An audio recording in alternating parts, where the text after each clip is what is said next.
Welcome to వార్త. నేను దేవా. మూడవసారి కాంగ్రెస్ ప్రభుత్వం అసెంబ్లీ సమావేశాల్లో బడ్జెట్ ప్రవేశపెట్టింది. మరో 2 రోజుల్లో బడ్జెట్ సమావేశాలు కూడా ముగిసిపోనున్నాయి. ఈ నేపథ్యంలో అంటే తెలంగాణలో కాంగ్రెస్ ప్రభుత్వం అధికారంలోకి వచ్చి మూడవసారి కూడా బడ్జెట్ ప్రవేశపెట్టింది. ఈ బడ్జెట్లో కూడా బీసీలకైతే మాత్రం అంటే బీసీల ఆశలు అడియాసలు అయ్యాయని అయితే మాత్రం పలు బీసీ సంఘాలు ఆరోపిస్తున్నాయి. ప్రస్తుతం ఇదే విషయంపై మనతో పాటు మాట్లాడడానికి జాతీయ బీసీ సంక్షేమ సంఘం వర్కింగ్ ప్రెసిడెంట్ ఆర్ అరుణ్ ఉన్నారు. చెప్పండి సార్, 3 సార్లు బడ్జెట్ ప్రవేశపెట్టారు. అంటే గతంలో కూడా చూసుకున్నట్లయితే 10,000 కోట్లు కేటాయించాలి, బీసీకు ప్రత్యేక శాఖ ఏర్పాటు చేయాలని డిమాండ్లు చేశారు. కానీ ఈసారి కూడా అటువంటిది ఏది జరగలేదు. ఎలా చూడొచ్చు?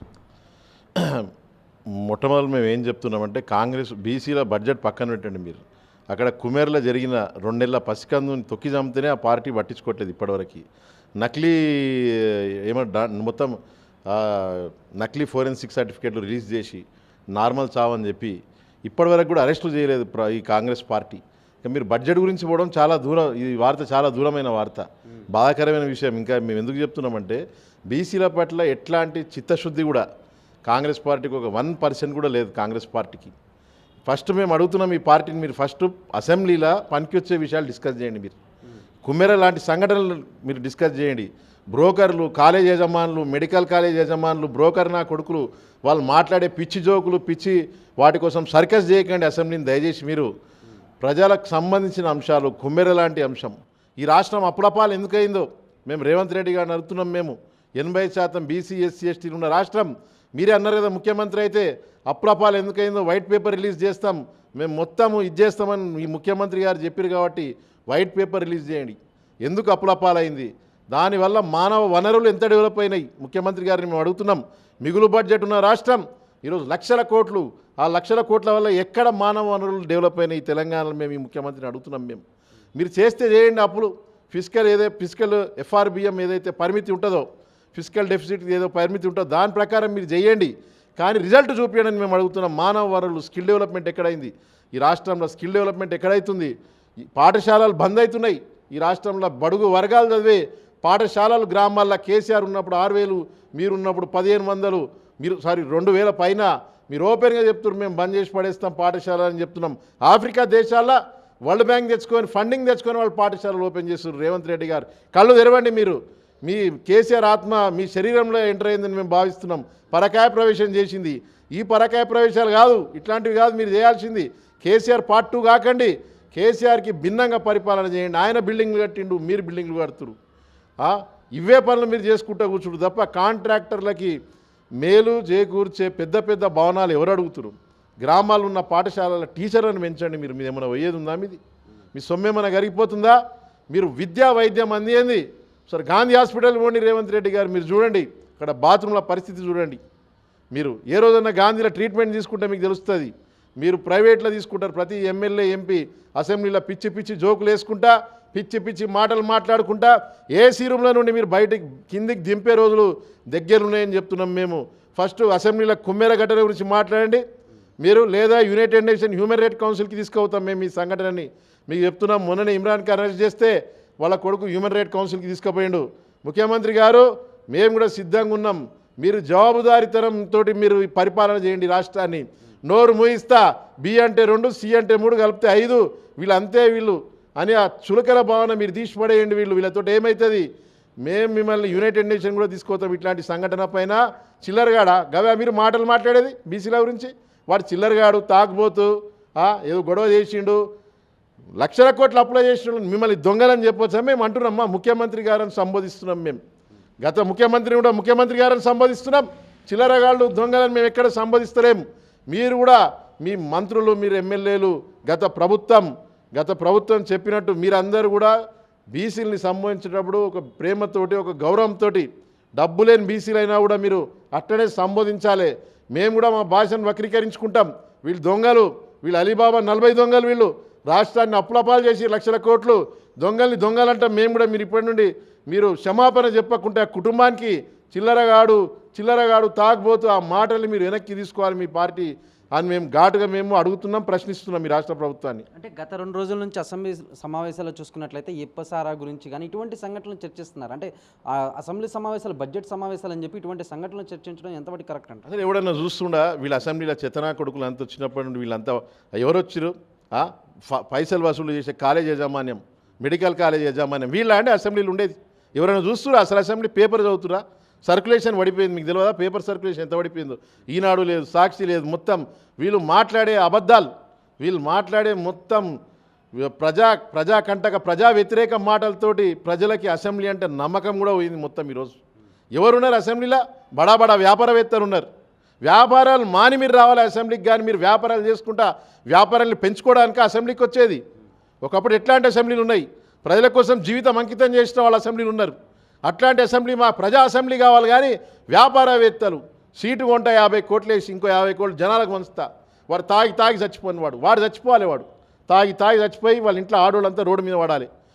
ఇట్లాంటి ఏ గ్రామానికి పోయినా కూడా వీళ్ళు పంచే పైసలతోటి ఆ మందు తాగి ప్రతి ఊరిలో కూడా 5-10 కుటుంబాలు పుస్తలు అయిపోయి మహిళలు వాళ్ళు విధవల్లాగా బాధాకరంగా పిల్లని చదివిన స్థితిలో ఉన్నారు.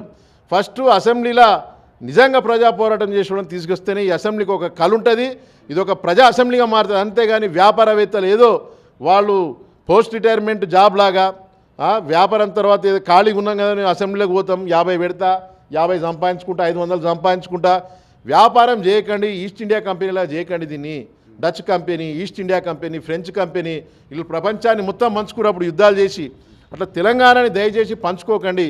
ప్రజల ఆత్మల్ని శోభకు గురి చేయకండి. మీరు అసెంబ్లీని ప్రజా సమస్యల కోసం, కుమ్మెర లాంటి సెన్సిటివ్ సమస్యల కోసం, గ్రామాల్లో నిరుద్యోగత, గ్రామాల్లో పాఠశాలల మీద మీరు చర్చించండి. ఇంకెందుకుంది ఈ ప్రభుత్వం? ఈ అసెంబ్లీ ఎందుకు పాఠశాలల మీద చర్చించేది? మూసుకోవుతున్న పాఠశాలలు, ఎన్రోల్మెంట్ రేషియోలు లేవు, రిటెన్షన్ లేదు, పాఠశాలలు కనీసం రిటెన్షన్ లేదు. ఒక పాఠశాలలో ఊర్లో ఒకళ్ళు 2 టీచర్లు వాళ్ళు మొత్తం అటెండెన్స్ చేయడానికి వాళ్ళ టైం అంతా అయిపోతుంది. తల్లిదండ్రులు పంపించాలంటే భయపడుతున్నారు. ఈ ఫీజులు కట్టలేక పేదరికం పెరుగుతుంది తెలంగాణలో. బీసీ, ఎస్సీ, ఎస్టీ కుటుంబాలు ఫీజులు, హాస్పిటల్ డబ్బు కట్టడానికి వాళ్ళ జీవితాలు మొత్తం అయిపోతున్నాయి, రిటైర్మెంట్ అయిపోతున్నారు.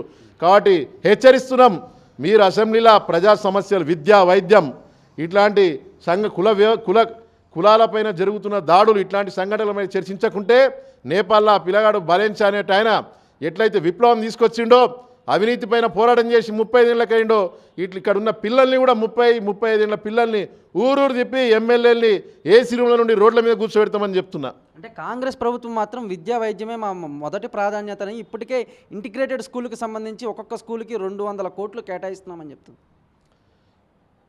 గ్రామాల్లో ఉన్నవాళ్ళు ఈరోజు మండలాల హెడ్ క్వార్టర్స్కి ఎట్లా పోతారు? రెసిడెన్షియల్ విధానం ఎంతమంది పోతారు మీరు ఆలోచించండి ఒకసారి. గ్రామాల్లో ఉన్న పబ్లిక్ స్కూల్స్ గ్రామాల్లోనే ఉండాలి, వాటిని రినోవేట్ చేయండి, టీచర్లను పెంచండి. మీరు Norway, Sweden, European, Japanese system చదవండి. విద్యను వాళ్ళు వ్యాపారం చేయరు, ఎక్కడున్నా కూడా విద్యనే వాళ్ళ మొదటి ప్రాధాన్యత బడ్జెట్. ఇక్కడ ఆ ప్రభుత్వం కాళేశ్వరం అని చెప్పింది, కాళేశ్వరం పేరు మీద దవ్వింది, దాని రిజల్ట్ ఇప్పటికి తెలియదు, ఏమైందో కూడా తెలియదు దానికి అంటే వాళ్ళ ఎన్నికల హామీల ఈఎన్వి కూడా వాళ్ళు అమలు చేస్తున్నారు. ఈరోజు మేము కాంగ్రెస్ పార్టీని అదే అంటున్నాం, మీరు ఎన్నికల హామీలు ఏమిచ్చారు? మీరు మొత్తం కూడా విద్యా వ్యవస్థని, టీచర్ ఉద్యోగాలు పెంచుతాము, గ్రామాల్లో ఉన్న పాఠశాలని మేము రినోవేట్ చేస్తాము. అధికారంలోకి వచ్చినాక కేసీఆర్ మాట మార్చినట్టు వీళ్ళు కూడా మాట మారుస్తారు. బడా అవి కట్టడం వల్ల కాంట్రాక్టర్లకు లాభం తప్ప మొత్తము కాంట్రాక్టర్లకు ఆ ఇంటిగ్రేటెడ్ పెద్ద క్యాంపస్లు 200 కోట్లు 500 కోట్లు కాంట్రాక్టర్లకి 10-20% లాభం తప్ప ఎవరిని ఉద్ధరించే చాలా ఉన్నాయి. గురుకులాలు ఉన్నాయి, ఆల్రెడీ సాంఘిక సంక్షేమ హాస్టల్ ఉన్నాయి, వాటిని మంచిగా డెవలప్ చేయండి. మీరు బొచ్చడు గురుకులాలు ఉన్నాయి ఈ రాష్ట్రంలో, సాంఘిక సంక్షేమ సోషల్ వెల్ఫేర్ హాస్టల్స్ ఉన్నాయి, వాటిని రినోవేట్ చేయండి, సొంత భవనాలు ఇవ్వండి, ఉన్న సిస్టమ్ని బాగు చేయండి అని చెప్తున్నాం. కొత్త సిస్టమ్ తీసుకురాకండి. ఇంటిగ్రేటెడ్ దేనికి ఇంటిగ్రేషన్ చెప్పండి మీరు? ఒక వీలపల్లి శంకర్కి ఓబీసీ సెల్ ఇస్తే బీసీ నాయకులు వస్తారు కానీ రెడ్డి నాయకులు వస్తారు సంతకం పెడితే. మీ పార్టీలో ఇంటిగ్రేషన్ లేదు. ఫస్ట్ అట్లాంటి ఇంటిగ్రేషన్ కావాలి. ఒక రెడ్డి నాయకుడు రండి, ముఖ్యమంత్రి రావాలి, ఆయన బాధ్యతలు తీసుకుంటున్నప్పుడు, ఓబీసీ బాధ్యతలు తీసుకుంటున్నప్పుడు బీసీ నాయకులను మీరు పంపుతున్నారంటే మీరు యాక్సెప్ట్ చేయలేకపోతున్నారు. ఒక చాకలి బిడ్డ వీలపల్లి శంకర్ ఆయన బాధ్యతలు తీసుకుంటుంటే ముఖ్యమంత్రి గారి దగ్గర ఉండాలి, కానీ బీసీని పంపుతున్నారంటే ఇంటిగ్రేషన్ ఎక్కడుంది? మీరు ఇట్లాంటి ఇంటిగ్రేషన్ తీసుకురండి తప్ప ఇంటిగ్రేటెడ్ పాఠశాలలు అని చెప్పి కాంట్రాక్టర్ల జేబులు నింపకండి. గత ప్రభుత్వం కాంట్రాక్టర్ల జేబు నింపి ఈ రాష్ట్రాన్ని దివాళా తీసి ఈ రాష్ట్రాన్ని నాశనం చేసినట్టు ఆ బాటలో పోకండి అని మేము ముఖ్యమంత్రి గారిని అడుగుతున్నాం. అంటే మరో 2 రోజుల్లో అసెంబ్లీ బడ్జెట్ సమావేశాలు ముగిసిపోనున్నాయి. ఈ నేపథ్యంలో అంటే గతంలో చూసుకుంటే ఇప్పుడు 3వసారి కూడా బడ్జెట్లో బీసీలకు న్యాయం జరిగింది, అన్యాయం జరిగింది. అంటే బీసీలకి మీరు చూస్తే సౌత్ అన్న ఒక పత్రిక ఒక 2 ఏళ్ల క్రితం వచ్చి మొత్తం భువనగిరి ఉన్న ఒక హాస్టల్కి పోయిందనమాట. జైళ్ళ కంటే అధ్వానంగా ఉన్నాయి సోషల్ వెల్ఫేర్ హాస్టల్ అని ఫస్ట్ సౌత్ అని ఒక పత్రిక అద్భుతమైన ఆర్టికల్ రాసింది. ఒక రూమ్లో 14 మంది మహిళలు ఉన్నారు, ఫ్యాన్ లేదంట, ఫ్యాన్ లేదు, జ్వరాలు వస్తే బయట వాళ్ళ అమ్మానాన్ని పిలిపించుకొని ట్రీట్మెంట్ తీసుకుంటారు. స్టోరేజ్ స్పేస్ లేదు, స్టోరేజ్ స్పేస్ కనీసం వాళ్ళ బట్టలు పెట్టుకోవడానికి స్టోరేజ్ స్పేస్ లేదు, బాత్రూంలో అయితే అత్యంత అధ్వానం. ఇంకా అంటే ఇట్లాంటి దారుణమైన పరిస్థితులు సోషల్ వెల్ఫేర్ హాస్టల్స్ ఉంటే మీరే చూసిర్రు, ఉరేసుకొని కొంతమంది చనిపోతున్నారు ఆ హాస్టల్స్లో. 100 మంది చనిపోయారు, ఒక 100 మంది చనిపోయారని కేటీఆర్ చెప్తారు, వాళ్ళ అధికారంలో ఉన్నప్పుడు 200 మంది చనిపోయారని రేవంత్ రెడ్డి గారు చెప్తారు. అంటే జైల్లో కూడా ఖైదీలు మరణించరు, వాళ్ళకి ఒక కరెక్ట్ టైంకి ఫుడ్ పెడతారు, వాళ్ళకి శానిటేషన్ ఉంటుంది. కానీ సోషల్ వెల్ఫేర్ హాస్టల్లో అత్యంత దారుణమైన పరిస్థితుల్లో పిల్లలు చనిపోతున్నారు. ఈ దేశ భవిష్యత్తుని నిర్మాణం చేసే పిల్లలు ఒక ఆర్మీకి పోయి తర్వాత ఒక ఐఏఎస్ కావాల్సిన వాళ్ళు, ఒక ఐపీఎస్ కావాల్సిన వాళ్ళు, ప్రభుత్వ ఉద్యోగాలకు పోవాల్సిన వాళ్ళు, పోలీస్ డిపార్ట్మెంట్లకు పోవాల్సిన వాళ్ళు, మానసిక ఎదుగుదలతోటి వాళ్ళు ఈ దేశ నిర్మాణంలో కావాల్సిన వాళ్ళు, ఒక ప్రధాని నరేంద్ర మోడీలకు కావాల్సిన వాళ్ళు, అట్లా ఎదుగుదల ఉండాల్సిన పిల్లలు బలవన్ మరణాలు, తిండి సరిగా లేక మరణాలు, కొన్నిట్ల ఫుడ్ వామ్ ఇన్ఫెస్టేషన్స్, కొన్నిట్ల అవి కూడా ఆర్టికల్స్ వచ్చినాయి పేపర్లో. నార్త్ ఇండియా నుండి వచ్చి వాళ్ళు ఆర్టికల్ రాస్తున్నారంటే ఈ ప్రభుత్వం గత ప్రభుత్వం చేసిన తప్పునే ఈ ప్రభుత్వం రిపీట్ చేస్తుంది. తెలంగాణ మాకు తెలుసు ఫ్యూడలిజం కింద నలిగిపోయినాయి, తెలంగాణ ఫ్యూడలిజం కింద నలిగిపోయి వెట్టి చాకిరి విముక్తి కోసం పోరాటం జరిగిన తెలంగాణలో మళ్ళీ అదే ఫ్యూడలిజం నీడల గత ప్రభుత్వం ఈ ప్రభుత్వం నడుపుతుంది. కాబట్టి మేము దీనికి వ్యతిరేకంగా తిరగబడతాం. వచ్చే ఎన్నికల ఖచ్చితంగా బీసీలో 70 మందిని అసెంబ్లీకి పంపుతామని చెప్తున్నాం. అంటే తెలంగాణ జాగృతి సంస్థ ఇకపై రాజకీయ పార్టీగా మారబోతుందని కల్వకుంట్ల కవిత చెప్పింది. ఏప్రిల్ 25వ తేదీన మేడ్చల్ జిల్లాలో కొత్త పార్టీని ప్రకటించబోతుంది. కొత్త పార్టీకి మీరు ఏమైనా మద్దతు ఇస్తారా? చూడండి, బీసీల కోసం బీసీల సమస్యలపైనే మేము గత 54 ఏళ్ల నుండి ఆర్ కృష్ణన్న గారు పోరాడుతున్నారు. బీసీ ఎస్సీ ఎస్టీ విద్యార్థి సంఘం పెట్టి ఆర్ కృష్ణన్న దాన్ని కాలక్రమేణా బీసీ సంక్షేమ సంఘంగా మార్చి ఈ కులాలను అభివృద్ధి బాట వైపు తీసుకుపోవాలి, కులాల మధ్య చిచ్చు కాదు, ఈ కులాలని దేశంలో ఇంటిగ్రేట్ చేయాలని ఇట్లాంటి ఇంటిగ్రేషన్ కోసం పోరాడుతున్నారు కృష్ణన్న గారు. జియోలు చూడొచ్చు మీరు, fee reimbursement GO, hostel GO. మేము తెలంగాణ జాగృతి పార్టీని కూడా ఆ దిశగా వాళ్ళ పోరాటాన్ని కొనసాగించాలి. ఇంటిగ్రేషన్ వైపు, నేషనల్ ఇంటిగ్రేషన్ వైపు పిల్లల్ని చదివిపించి వాళ్ళు కూడా తిరగాలి. సోషల్ వెల్ఫేర్ హాస్టల్స్, గురుకులాల కోసం పోరాడాలి, వాళ్ళు బీసీల హక్కుల కోసం పోరాడాలి, బీసీల ఆత్మరక్షణ చట్టం కోసం పోరాడాలని మేము బలంగా కోరుకుంటున్నాము. ఆ దిశగా వాళ్ళ ఎజెండాని తయారు చేసుకోవాలని మేము కోరుకుంటున్నాం. అంటే గతంలో చూసుకున్నట్లయితే మీరు చాలాసార్లు చలో ఢిల్లీకి పిలుపునిచ్చారు. తాజాగా మార్చి 30, 31వ తేదీన జాతీయ బీసీ సంక్షేమ సంఘం ఆధ్వర్యంలో చలో ఢిల్లీ కార్యక్రమానికి పిలుపునిచ్చారు. దీంతోనైనా సరే బీసీలకు న్యాయం జరుగుతుందంటారా? పోయినసారి మేము చలో ఢిల్లీ చేస్తే సాయిశ్వరాచారి కుటుంబాన్ని వైపు పరామర్శించడం జరిగింది. చలో ఢిల్లీ చేసినప్పుడు 42% కోసం ఆత్మ బలిదానం చేసుకున్న సాయిశ్వరాచారి కుటుంబాన్ని బీసీల తొలి అమరవీరుడు ఆయనను గుర్తించింది ప్రభుత్వం. వాళ్ళ ఇంటికి పోయిరు, ఎక్స్గ్రేషియా ప్రకటించారు, ఒక కాంట్రాక్ట్ ఉద్యోగం ప్రకటించారు. కాబట్టి ఫలితం వచ్చింది. ఈసారి కుమ్మేర ఘటన గురించి, కామారెడ్డి డిక్లరేషన్ గురించి, ఎందుకంటే రాహుల్ గాంధీ అక్కడ మీటింగ్లు పెడుతుంది కాబట్టి, మొత్తం బీసీల మీటింగ్లు పెడుతుంది కాబట్టి ఇక్కడ ఫస్ట్ బీసీలకు ఇంకోటి ముఖ్యమంత్రి గారు సౌత్ ఇండియా నార్త్ ఇండియా అంటారు. పెద్ద పదాలు వాడడం కంటే ఫస్ట్ బీసీలకు న్యాయం చేయండి. మీరు సౌత్ ఇండియాలో ఉన్నది మొత్తం బీసీలు లేని సౌత్ ఇండియా లేదు. కాబట్టి బీసీలకి న్యాయం చేసినాక ముఖ్యమంత్రి రేవంత్ రెడ్డి గారు సౌత్ ఇండియా గురించి మాట్లాడితే చాలా హ్యాపీగా మేము ఫీల్ అవుతాం. సౌత్ ఇండియా మా వాదన వచ్చినప్పుడు బీసీలే సౌత్ ఇండియానే బీసీలు. మరి బీసీలకు చేయకుండా మీరు సౌత్ ఇండియా నార్త్ ఇండియా అంటే ఇది ఒక హాస్యాస్పదమైన విషయం. కాబట్టి ముఖ్యమంత్రి గారు మీరు పెద్ద మనసు చేసుకోండి, బీసీల పట్ల పెద్ద మనసు చేసుకొని బీసీలకు న్యాయం చేయండి, సౌత్ ఇండియా కాదు. ఫస్ట్ ఈ రాష్ట్రంలో మీ నాయకుడు రేవంత్ రెడ్డి, మీ నాయకుడు రాహుల్ గాంధీ అక్కడ బీసీ అని తిరుగుతుంటూ పోయిన ఎన్నికల నుండి ఫస్ట్ మీ రాష్ట్రంలో అధికారం ఇచ్చిరు బీసీలు. 60% ఉన్న బీసీలు నీపైన నమ్మకం పెట్టి నేను ముఖ్యమంత్రిని చేసినాక మీరు బీసీలకు ఏం చేసిరు? కనీసం హాస్టల్ బిల్డింగ్లు కట్టలేరు, గురుకులకు కనీసం మీరు రెంట్లు కడతలేరు, కనీసం మీ ముఖ్యమంత్రి గారు రెంట్లు కడతలేరు. బాధాకరమైన విషయం. హైడ్రా పెట్టి హైడ్రా సంస్థ కింద 1000 ఎకరాలు జమ చేసుకురు మీరు. ఆ జమ చేసిన దాంట్లో 10 ఎకరాలు ఇవ్వండి అని అడుగుతున్నాం మేము. 10 ఎకరాలు కట్టియండి, సిఎస్ఆర్ ఫండ్స్ తెచ్చుకుంటాం మేమే. సుధామూర్తి గారు రెడీగా ఉన్నారు అక్కడ. ఇన్ఫోసిస్ నారాయణమూర్తి వాళ్ళ భార్య బిల్డింగ్లు కట్టియడానికి మీరు జాగా చూపియండి, మీరు బిల్డింగ్లు చూపియండి బీసీ బిడ్డలకు. మీరు కనీసం 5 ఎకరాలు జాగా ఇవ్వనోళ్ళు మీరు దక్షిణ భారతదేశం గురించి ఎందుకు పోరాడతారు? మీకు ఇంత మనసు లేదు. బీసీలో ఒక 5 ఎకరాల బిల్డింగ్లా వాళ్ళ పిల్లలు చదువుకోవాలని కూడా మీకు మనసు లేదు, కానీ మీరు దక్షిణ భారతదేశం గురించి పోరాడితే యావత్ తెలంగాణ ప్రజలు నవ్వుకుంటారు. అట్లాంటి వాదనలు తీసుకురాకండి దయచేసి. ఒకసారి రోడ్డు మీదకి రండి, బీసీ బిడ్డల బతుకులు చూడండి, ఈ బస్తీలకు పోండి, మీరు వడ్డెర బస్తీకి పోండి, మీరు గౌడ బస్తీకి పోండి, మీరు యాదవ్ బస్తీలకు పోండి, వాళ్ళ బతుకులు చూసి అప్పుడు మీరు మాట్లాడలే పెద్ద పెద్ద మాటలు ఈ దేశం గురించి అని ముఖ్యమంత్రిని కోరుకుంటున్నాం. ఫైనల్గా తాజాగా ఈరోజైతే గనక మూసీ నది ఒడ్డున ఓంకారేశ్వర ఆలయానికి సంబంధించి దాదాపు 700 కోట్లు కేటాయించారు. అలాగే రేవంత్ రెడ్డి శంకుస్థాపన చేశారు. ఏమని చెప్తారు? మూసి మేము ఎక్కడైనా కూడా ఈ హైడ్రా అన్న సంస్థ బీసీలు ఎస్సీ ఎస్టీలు ఉన్న బస్తీలనే టార్గెట్ చేస్తుంది మొత్తం కూడా. అక్కడ ఉన్న బస్తీలు తర్వాత పెద్ద పెద్ద విగ్రహాల గురించి గాంధీ మనవడే చెప్పిండు, మా తాత విగ్రహం నువ్వు పెట్టకు అని చెప్పిండు. మా తాత ప్రజల మనసులు ఉండాలి తప్ప మీరు పెట్టే విగ్రహం ఉండొద్దు. వాళ్ళకు కూడా డౌట్ వస్తుంది, నాసిరకం విగ్రహాలు పెడతారు. ఇప్పుడున్న అవినీతి రాజ్యంలో కాంట్రాక్టర్లకే జేబులు నిండుతాయి, నాసిరకం విగ్రహాలు పెడతారు. అవసరమైతే పాఠ్యాంశంలో పెట్టండి, లైబ్రరీ పెట్టండి, గాంధీ పేరు మీద పెద్ద లైబ్రరీ పెడదాం, పిల్లలు చదువుకుంటారు. మహాత్మా గాంధీ ఏమన్నాడు? గ్రామ స్వరాజ్యం అన్నాడు. ముఖ్యమంత్రికి చెప్తున్నా, గ్రామ స్వరాజ్యాన్ని తీసుకురండి, బీసీ సర్పంచ్లు అయ్యారు, వాళ్ళకి నిధులు ఇవ్వండి వాళ్ళకి. అప్పుడు అన్నాడు మన కేసీఆర్ సార్ అన్నాడప్పుడు, నిధులు నీళ్లు నియామకాలు లేవు, నిధులు అయితే అసలే లేవు, నిధులు కొంతమంది జేబులకు పోయినాయి. మా బీసీల జేబులకు నిధులు వచ్చేటట్టు చూడమని చెప్తున్నాం. గ్రామ స్వరాజ్యం అంటే అదే, బీసీలు బతుకులు మారాలి. గ్రామ స్వరాజ్యం మహాత్మా గాంధీ చెప్పిండు, గ్రామ స్వరాజ్యంలో ఒక లైబ్రరీ పెట్టండి. మహాత్మా గాంధీ గారి పేరు మీద గొప్ప నాయకుడు, మహాత్మా గాంధీ స్వతంత్రం తీసుకొచ్చిన నాయకుడు. అట్లా మీరు గాంధీజీ భావజాలాన్ని తీసుకుపోండి తప్ప గాంధీజీ జీవితం మీరు చూడండి, చెరకతోటి గడిపెట్టాడు ఆయన. ఏడాదిలో 3-4 నెలలు 6 నెలలు ఉద్యమం చేస్తే 6 నెలలు. అట్ట స్ఫూర్తి తీసుకోండి ముఖ్యమంత్రి గారు, అట్లా తయారు చేయండి మీ పార్టీని, గాంధీ మార్గంలో తీసుకుపోండి. కానీ పెద్ద పెద్ద కాంట్రాక్టర్ల జేబులు నిండే కేసీఆర్ అది పెట్టిండు, నేను ఇది పెడితే ఆయనకు అంత మిగిలింది, నాకు ఇంత మిగిలింది.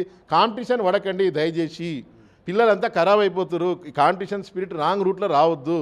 ఎంత మిగిలించుకున్నా ఎంత తిన్నా ఇది తప్ప రాష్ట్రంలో వేరే డిస్కషనే లేదు. ఒకసారి గాంధీ మార్గంలో ప్రతి వ్యక్తిని కూడా విద్య ద్వారా చైతన్యం చేయండి. గాంధీజీ అక్కడ చదువుకుంటూ విదేశాల్లో కాబట్టే ఆయన సౌత్ ఆఫ్రికాలో జరిగిన అవమానాన్ని తట్టుకోలేక ఈ దేశంలో స్వతంత్ర పోరాటం తీసుకొచ్చిండు, దండి మార్చి చేసిండు, దండి యాత్ర చేసిండు.